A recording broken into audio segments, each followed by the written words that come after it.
Today I'm here with Frank Anarumo, my go-to inspector and founder of Anarumo Home Inspections. So today we'll go over some frequently asked questions about the inspection process and all the ins and outs of inspecting a home during the purchase process. So thanks for being here, Frank. Thank you for having me, Carla. So a lot of buyers are curious to know if their house passes or fails an inspection. Is that how you assess a home, or what's the process for a general inspection? So a general inspection, it's not like a letter grade or a number grade like you would get when you go to school. What it is it's a health and safety inspection, and we're gonna make sure everything's doing the design function. So when somebody's coming out and buying a home, we take a look at it and we just let them know the honest condition. We're a neutral third party just to tell them what's working and what's not working. Got it. Okay, great. Since most people don't buy homes every day, I'm sure the audience is curious to know, how long does a general inspection take to complete, and how long until they receive the inspection report? Great question. So that can vary from home to home. What we like to tell our clients is it takes about 45 minutes to do the exterior of the building and about an hour per 1,000 square feet. For the reports, on the most part, we can deliver the reports about 15 to 30 minutes after the inspection. We're building the report as we go. So as we're building the report, we're able to take the photos and we put it all into our software. And then your clients get a digital version online, and then they can also print it out and get a PDF version as well, so that they can read through it if they were like one of those people who like to highlight the things that we found. Nice. A lot of people like to go through it every line, so They do. They that's pretty quick. Do. It is. Awesome. And the number one question that I'm sure you get is it okay if I follow you around? I'm sure that's distracting to you, but you can let us know. No, it's perfectly fine. Actually, when I first got into the business, I had a really great mentor.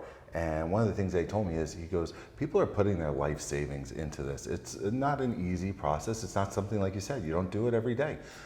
So when I got trained to do this, and when I train guys or ladies to do this, it's, hey, look, you have to realize what they're putting in. And of course, we want you to follow us around. We want you to see what's getting checked, because maybe you move in and you're like, hey, Frank, this isn't working. And we could tell you, hey, look, that's not part of the standards of practice or not part of a home inspection.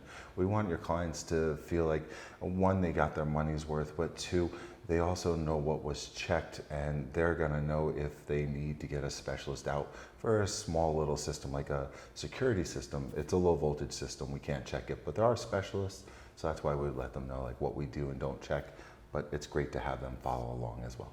Got it. And how much does the inspection report cost? So everybody's going to have a difference on this. Ours start around $550. And with ours, we include a bunch of extra things. We do go above the standards of practice. Standards of practice is like your bare minimum, and we like to exceed that on every inspection so that your clients are getting the best bang for their buck. And is it dependent on how big the house is, or is that just a standard flat fee?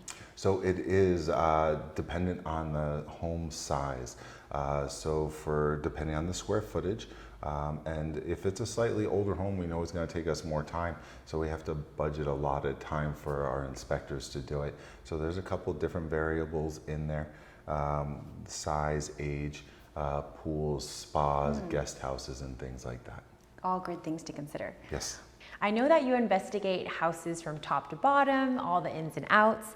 So would you be able to also tell the buyers what is or isn't up to code? So yes and no. What we're gonna do is we're gonna say, look, the home was built during this time period. So 2021, it's built to code when it's constructed today. But you know, when it was built back originally, maybe 1920s, 1930s, the codes have changed. We change our codes every 3 years or so. So it's one of those things, just to let people know, hey, this could have been grandfathered in, and maybe it was to code at that point in time. But it's always a good idea to maybe bring it up to today's codes. A lot of things are done for safety reasons. Got it. Right? And a lot of people want to remodel or renovate as soon as escrow closes to customize their new home.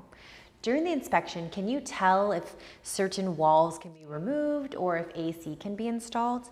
Can you also tell us how much it would cost to fix this or that?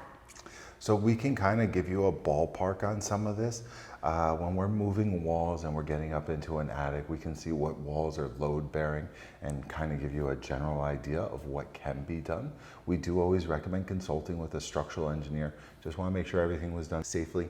We don't want somebody to kind of just take out that wall without getting a permit, or take it out and not know what they're doing and then give us a call later on saying, hey Frank, you said this. That's why we will always recommend a structural engineer or contractor double check it. My clients are always interested in the home's roof age and how long it will last. Can you indicate this by inspecting the roof? Typically when we get up on a roof, we can give you a pretty good analysis on about how old it is. We always ask for like a little ballpark, but most of the time we get pretty spot on that within like a year or two by looking at the condition of the roof, the type of roof, and knowing the actual age of the home as well. You're always like climbing up there like a monkey. I'm always like, whoa, look at Frank go. It's pretty cool. It is. It's really fun too. And I've seen the term GFI on inspection reports before, so can you tell me what that stands for and what it does?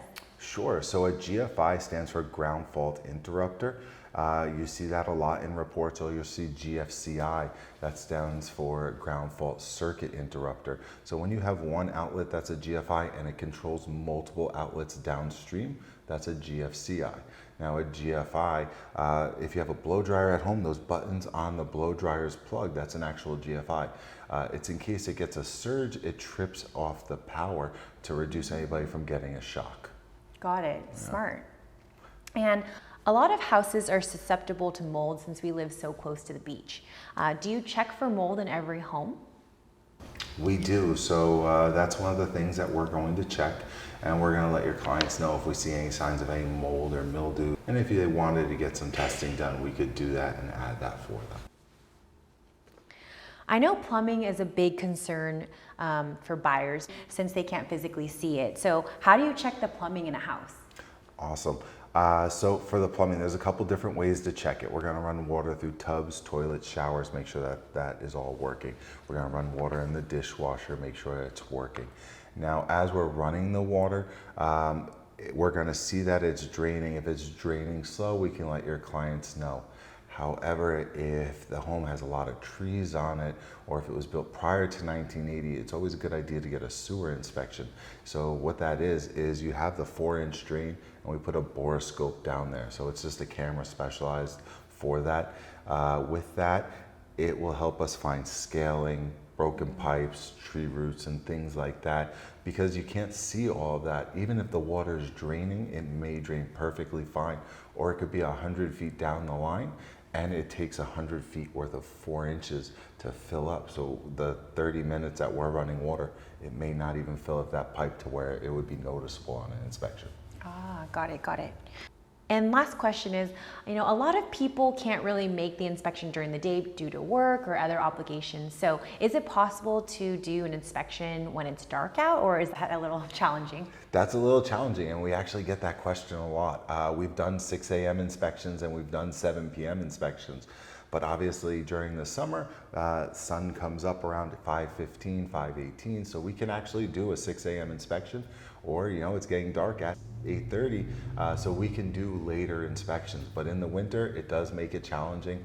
We realize that everybody has to work, but the cool thing with this is in today's digital age, almost everybody has an iPhone, almost everybody has Facebook, or we could do a Zoom or WhatsApp, and we can kind of do a video conference, so that way that they still feel like they're at the inspection, they could take a look at everything.